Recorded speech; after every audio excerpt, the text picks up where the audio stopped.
Hey, how's it going? Welcome back to another episode of the Usagi Podjimbo podcast, an Usagi Yojimbo podcast. All about Usagi Yojimbo, the comic book series. We dive down the giant rabbit hole that is the Usagi Yojimbo series. I'm your host, Mike, and we got two stories for you guys today. Two stories. We're looking at The Lizard's Tale, which is a one-shot, and then we're looking at Battlefield Part 1, which is a three-part story, which we'll get into in the next couple issues. But yeah, let's get into this. I hope you guys enjoy this particular stories that we're going to talk about today, because they're a lot of fun. A little dark at times, but fun, I would have to say, to read, because Usagi's always fun to read, you know? But let's get into this story. This first story, The Lizard's Tale. Oh, before I forget, this is actually in issue 5 of volume 2, so it'd be volume 2, issue 5, which is the fifth issue in the Mirage run. So if you want to go look for it in the single issues, that's where it is, and it's in the Usagi Yojimbo Saga Book 1 if you want to get the trade paperback, the whole collection of it, you know. But anyways, let's get into this. So our story starts out with a little tokage, and he is basically freezing his butt off. His teeth are chattering. He is in the snow, and he wakes up, and he sees somebody made a fire next to a tree, and he goes over to it, and he's like, eep, beep, beep, beep. He goes up, and he's like, oh, yeah, I'm going to snuggle up next to this guy. We don't know who it is exactly yet, because they have like a hat covering and almost like a woven blanket type of thing. I don't know what that's called on them, like a cover type of thing.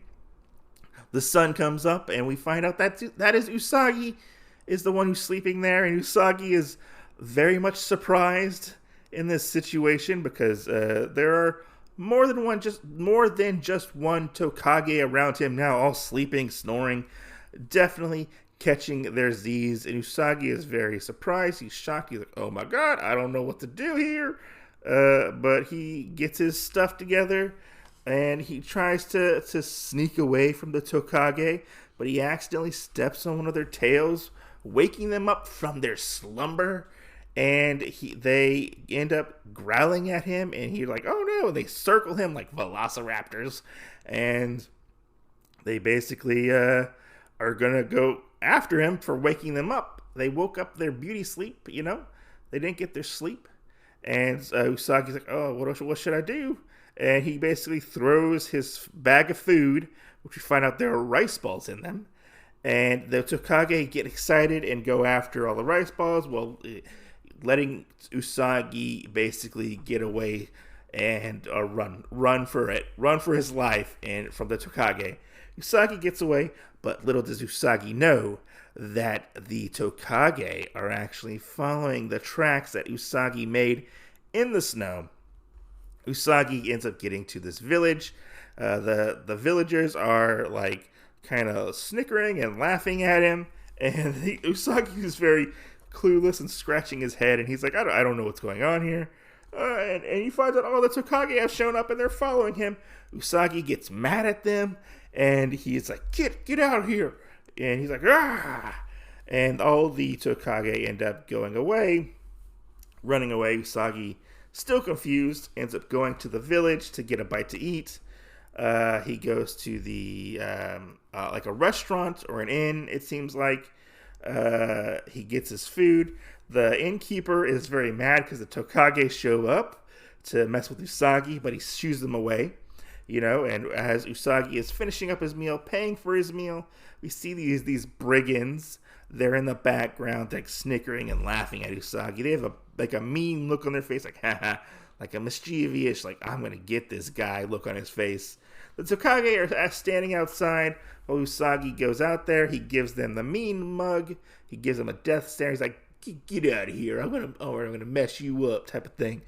And the Tokage end up like going gulp and kind of running away.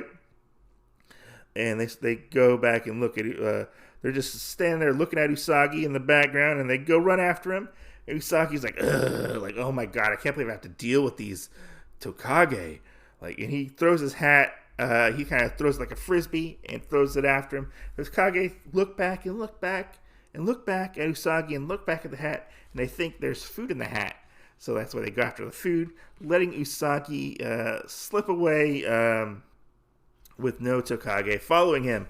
Usagi continues his journey to the mountains. We don't really know where Usagi is going, but he's going through the mountains, and we see that Usagi notices that some snow is falling off of the cliff, and the brigands from the restaurant earlier are actually up there, and they go and tumble a boulder with snow covering it over the mountain, causing an avalanche, and Usagi gets caught up and swept up in the avalanche, and I don't know if it's really an avalanche, well, maybe like a mini avalanche, I would say. But Usagi tumbles down the mountain. He's hurt, obviously. He can barely get up. He sees that the brigands are there, and the brigands are going to take his money, basically. And we get this kind of brutal scene. I would say it's a little brutal, where one of them kicks Usagi in the mouth, and like blood splatters. I kind of feel bad for Usagi in this situation. And they go to beat him up. They take his money, and they basically one of them has a rock over his head. Like I said, one of them holding a rock over his head, and he goes to smash the rock down on top of Usagi's head. But little do the brigands know that the Tokage lizards are actually on their tail, and they attack him in like a wild pack of dinosaurs, like they are. They bite and scratch him, and they go and help Usagi. The brigands run away. Usagi is knocked out at this point, and he actually gets up and comes face to face with one of the Tokage. I'm guessing it's the leader Tokage. He comes face to face with him, and he gets up. He's very disoriented, Usagi is, and the Tokage give Usagi back his coin, that he has, his little coin purse that he has. And Usagi kind of scratches the side of his face and kind of like gives like a mischievous look to the Tokage. Some of the Tokage are kind of confused. They're happy, seems like. And the story ends with Usagi taking the Tokage to a restaurant. The workers, the people who are working there, the waiters and the cooks, they're all confused. They don't know what's going on, and they all have a nice meal together because the Tokage saved Usagi's life. And it's just a very cute ending, I have to say, to this story. This was a very interesting story because it has no words in it really whatsoever, and it very much, the art has to speak for itself in this situation. And it's interesting to see because it reminds me a lot of the Nuff Said comics that Marvel used to do, and they would basically let the art speak for themselves with varying I don't say like effects, but like takes on the comic. Like some of them are good, some of them are bad. This one is a lot of fun, I have to say. Because what Stan Sakai does is he definitely does let the art speak for himself, and he does such a good job with conveying like emotion on Usagi's face or the Tokage's face. Like in this story, you don't need words whatsoever. It also reminds me of, if you ever read the manga Gone, the little orange dinosaur Gone. That book has no words in it whatsoever, and that reminds me of this. As also, it shows that you don't need a bunch of dialogue to tell a story. You don't need to be bogged down with dialogue and different things like that to know exactly what is going on in a story. Like, this story was so simple in the fact that it told a good beginning, middle, and end story with no words whatsoever. It was fun. I like seeing Usagi interact with the Tokage. It's always fun to see, to get into the little mischief and whatnot, and it's fun. It's just a fun little story. Doesn't really add anything overall to the saga of Usagi Yojimbo, no. But it's just a fun little one-off story that we get to see. And I really loved it. It's a lot of fun. Seeing as how I had to record this a second time, it's this episode is a lot of fun too, but with always, let's get into the next issue, which is Battlefield Part 1. So, moving along to Battlefield Part 1, we're looking at a young Usagi story, and this story starts out with Usagi on the floor, very much, I would say, disheartened, or he's a little not sure of himself, because he has been practicing his blocking with Katsuichi. They've been doing it for several hours, Katsuichi says.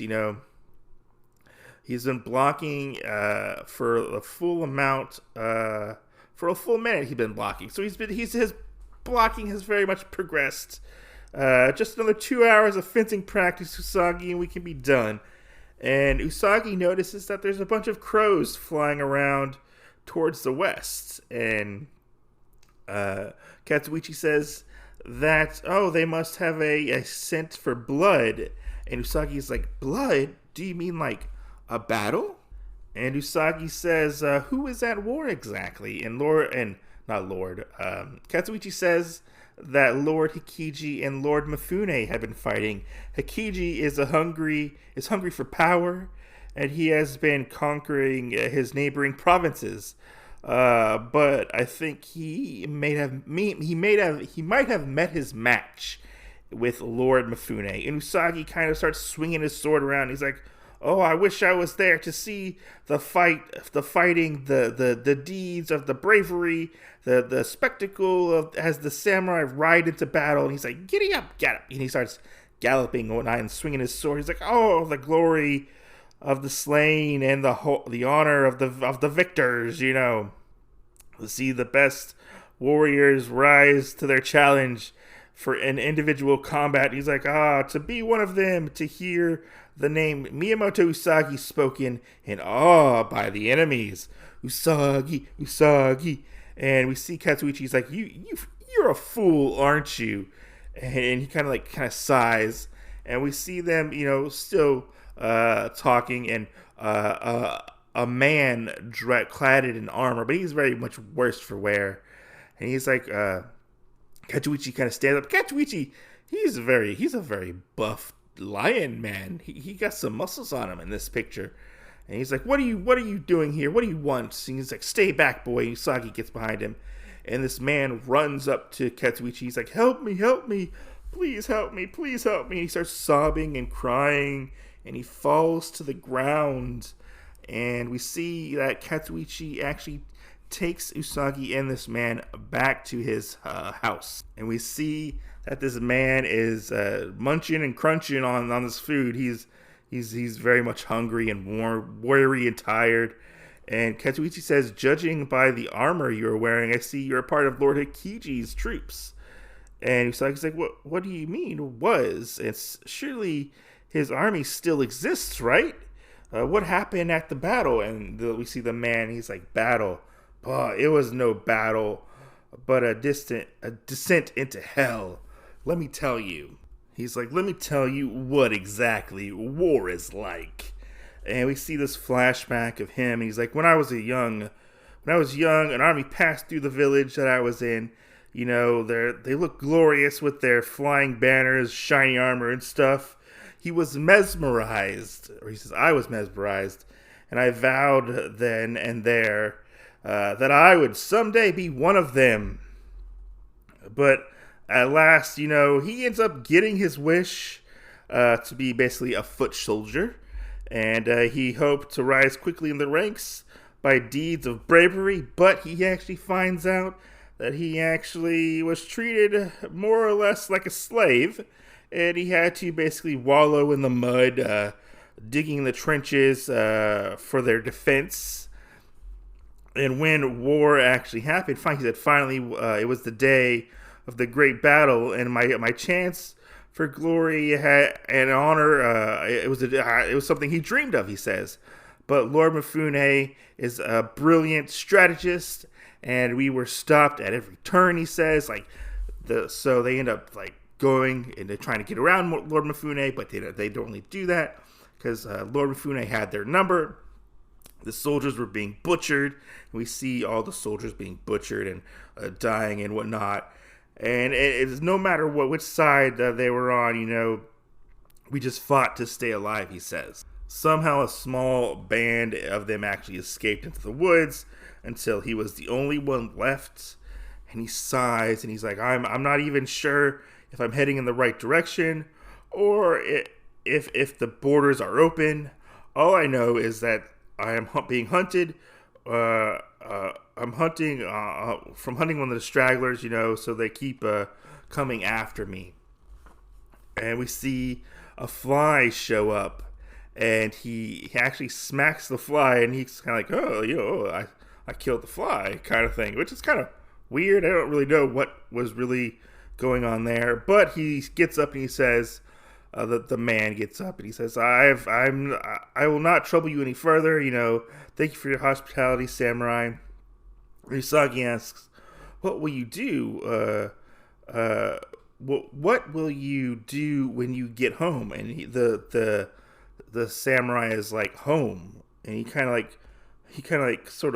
of laughs to himself, and he laughs and he kind of goes away, and he just walks off. But he has like this shocked almost look on his face, very bewildered, I would say. And Usagi asks Katsuichi, do you think he'll be all right? And Katsuichi says, if his karma is good, he will be all right, And Katsuichi asks, what do you think of war now, Usagi? And Usagi's like, it sounds terrible, but all the stories ahead handed down about great deeds and greater heroes. And he's like, there must be something about war for people to glorify it so much. And Katsuichi says, come, my students. And they go, and they take a little walk. And they get to this valley, and Usagi's like, Sensei, what's going on? And Katsuichi says, there's the glory of war, Usagi. And all we see are men just strewn about the battlefield. And that's where this particular part 1 of this story ends. Obviously, this part 1 is leading to bigger and better things for young Usagi to learn about war, I would say. And it's very interesting to see Usagi's, the way he looks at it at the beginning of this versus the end of this story. Like, he starts to take things very seriously, it seems like, oh my God, like, no, war isn't a thing that I should be glorifying in any way, shape, or form, and to say the least. But it was interesting to see in how they dealt with the foot soldier from Lord Mifune, not from Lord Hikiji's. He's basically the enemy in this scenario, and how they treated him. They treated him fairly, and how what the effects of war really did to him is pretty crazy to see, because we do get a lot of things like people coming home from war having PTSD and stuff like that, and like people are forever changed, and this man is forever changed by the war of Lord Mifune and Lord Hikiji. And to say the least, I don't think he really got anything out of it. He wanted the glory, but he never got the glory at all, in a sense, because they just wiped everybody out. And it's just really interesting to see how Stan Sakai treats war in the Usagi universe. He treats it very much like he doesn't sugarcoat it whatsoever, which I really like about Stan Sakai and what he does, and it shows the lasting effects. I hope we get to see this guy again one day. Like, I hope he comes back, and I hope he gets a name, and we learn more about him, I have to say. Which, it is. But this is a good first part to a good story. I always love seeing the young Usagi stories, and what he gets up to and whatnot, because it's so different than our normal Usagi stories when he's like an adult. So it's fun to see little Usagi's outlook on the world and how it's slowly shaping into what Usagi is when we start the story, which is fun to see. But anyways, guys, thanks for listening. Hope you guys enjoyed this particular issue / episode of the podcast.